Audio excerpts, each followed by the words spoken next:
4 persone indagate per aver favorito la latitanza di Antonino Macri, 48 anni, ritenuto affiliato alla Cosca Alvaro di Sinopoli, sono state arrestate dai carabinieri del Comando Provinciale di Reggio Calabria. Le ordinanze di custodia cautelare sono state eseguite nei confronti di Antonino Macri, 42 anni, e Antonino Cutri, 27 anni, che sono finiti in carcere, ed a carico di Raffaele e Rocco Cutri, 31 e 36 anni, ai quali sono stati concessi gli arresti domiciliari.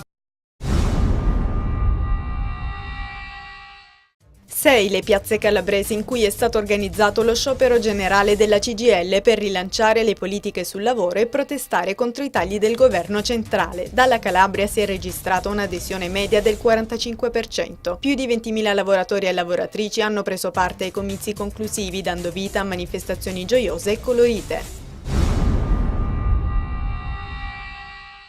Dopo essere stato ieri a Cosenza e poi a Crotone, ha fatto tappa oggi a Catanzaro il ministro delle infrastrutture e dei trasporti. In materia di trasporto ferroviario, Matteoli ha detto che c'è sicuramente un dato che penalizza la Calabria e il Meridione, cioè il fatto che l'alta velocità fino a Salerno è arrivata e si tratta di tecnologie di altissimo livello che all'estero vogliono mutuare. L'alta velocità deve proseguire e arrivare fino a Palermo.